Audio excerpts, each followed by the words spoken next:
Վաճառականի խիղճը, հեղինակ Ղազարո Սաղայան։ Լինում է չի լինում մի գյուղացի, այս գյուղացին մի օր վերցնում է իր մինուճար որդուն և տանում քաղաք, մի վաճառականի, մի սովդաքարի մոտ աշակերտ տալու։ Երկար ման գալուց հետո մտնում է մի հարուստ վաճառականի խանութ և ասում. «Պարոն վաճառական, իմ որդուս աշակերտ չեք վերցնի»։ «Կվերցնեմ», պատասխանում է վաճառականը։ «Քանի տարով կվերցնեք»։ 10 տարով։ 10 տարին մի մարդու կյանք է, ես արդեն ուժասպառ եմ եղել, ուզում եմ մի քանի տարուց հետո իմ որդու պտուղը ուտեմ, եթե կարելի է,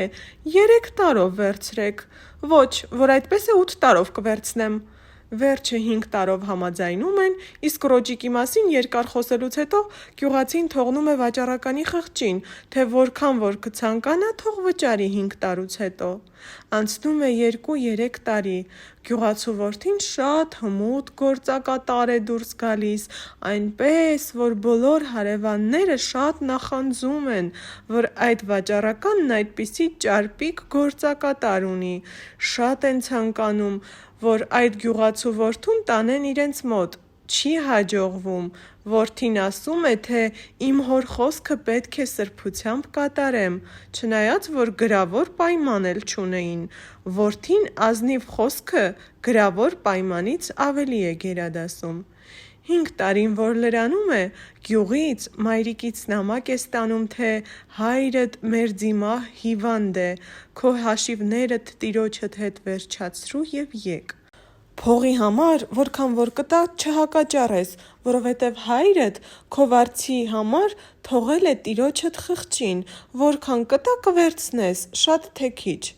Որդին շատ է տխրում այդ նամակի վրա և երկար մտածելուց հետո գնում է տիրոջ մոտ և ասում. «Մայրիկիցս նամակ եմ ստացել, թե հայրդ մերձիմահ հիվանդ է, հաշիվներդ վերցրու և եկ»։ Վաճառականն առանց երկար մտածելու ասում է. «Գնա, ազատ ես»։ Գործակատարը վրդովում է, թե պարոն, բա ես 5 տարի ծառայել եմ քեզ, ինչպե՞ս թե։ Այդ Աստված գիտե, վերև Աստված, ներքև դուք, հայրս մերձիմահ հիվանդ է, մեռնում է, իմ հաշիվս տվեք գնամ։ Ինչ հաշիվ, ինչ Աստված, քեզ ուտացրել, խմացրել և փեշակ եմ սովորեցրել, էլ ինչ ես ուզում, քեզ ոչ մի կոպեկ չեմ տալ, որտեղ ուզում ես գնա։ Այդ ժամանակներում այդ քաղաքում մի այսպիսի սովորություն է լինում. եթե մեկը մեռնելիս է լինում, բարեկամներին ոչ թե մեռելի տերն է հայտնելիս լինում, թե այսինչ մարդը մեռել է, պետք է թաղեն, այլ ծխատեր քահանային հայտնելիս են լինում, թե այսինչ մարդը մեռել է, պետք է հայտնի բարեկամներին, համքարներին և ամեն մի ծախս պետք է քահանան անի և վերջումը հաշիվ ներկայացնի։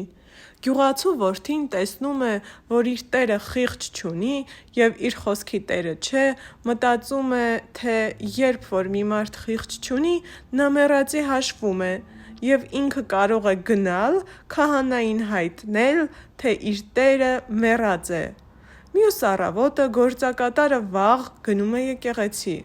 Առավոտյան ժամերգությունը վերջացնելուց հետո դիմում է քահանային, թե տերս վախճանվել է, պետք է բարեկամներին, համքարներին հայտնենք և թաղման ծախսերի պատրաստությունները տեսնենք։ Քահանան հայտնում է վաճառականի բոլոր բարեկամներին, համքարներին, որ երեկոյան գան վաճառականի տունը, հոգեհանգստին ներկա լինելու։ Երեկոյան քահանան տիրացուի հետ գնում է վաճառականի տունը և ինչ տեսնում, վաճառականը պատշգամբում նստած թեյ է խմում։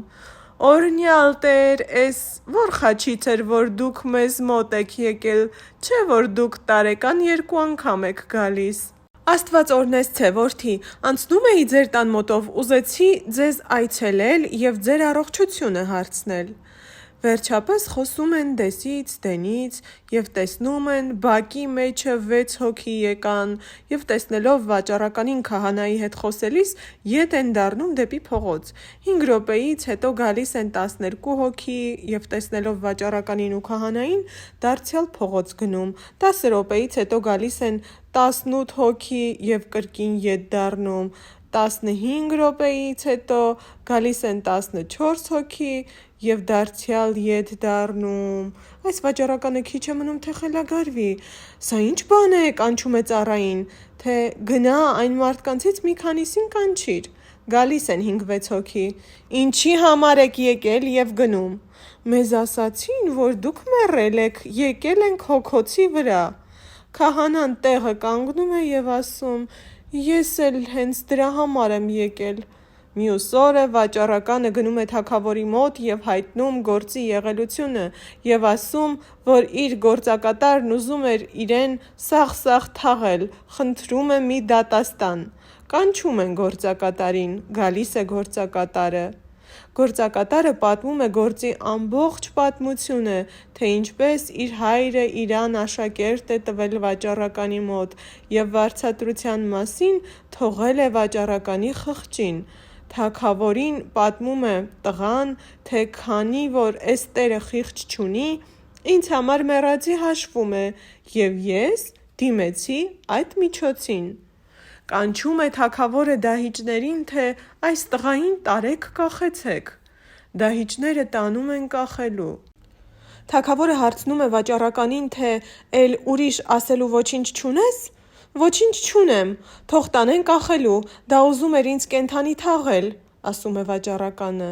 Երկրորդ անգամ հարցնում է թագավորը վաճառականին, թե էլ ուրիշ ասելու կամ գանգատ չունես։ Ոչ, ոչինչ չունեմ ասելու, թող տանեն կախելու։ Երրորդ անգամ հարցնում է թագավորը և միևնույն պատասխանն է ստանում, թե թող կախեն։ Թագավորը մարդ է ուղարկում դահիճների մոտ, թե ետ բերեք տղային, միք կախիլ։ Թագավորը հրամայում է դահիճներին, թե վաճառականին տարեք կախելու։ Դահիճները տանում են վաճառականին կախելու։ Թագավորը հարցնում է տղային, թե էլ ուրիշ ասելու կամ գանգատ չունես տիրոջդ վրա։ Տղան ձայն չի հանում։ Երկրորդ անգամ է հարցնում տղային, բայց դարձյալ պատասխան չկա։ Երրորդ անգամ հարցնում է տղային, թե պատասխան տուր, խո էլ ոչինչ չունես ասելու։ Տղան լացակումած ասում է. Տեր արքա, ես խղճում եմ նրա զավակներին, ես մտնում եմ նրանց դրության մեջ։ Նրա որդիքը պետք է լացեն, որ իրանց հորը կենդանի թաղում են, ես ոչ մի պահանջ չունեմ նրանից և հրաժարվում եմ մի որևէ վարձատրությունից։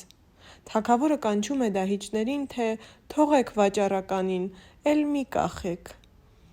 Եվ թագավորը կանչել է տալիս քաղաքի հայտնի վաճառականներին, ապա հայտնում, թե այս վաճառականը որքան որ կարողություն ունի, կիսեցեք և կեսը տվեք իր գործակատարին։ Այսպիսով վաճառականի կարողության կեսը տալիս են իր գործակատարին և վերջ տալիս վաճառականի գանգատին։ Ահա և այս գեղեցիկ ստեղծագործությունը վերջացավ։ Այն սովորեցնում է լինել աշխատասեր, բարի, առաքինի և ազնիվ։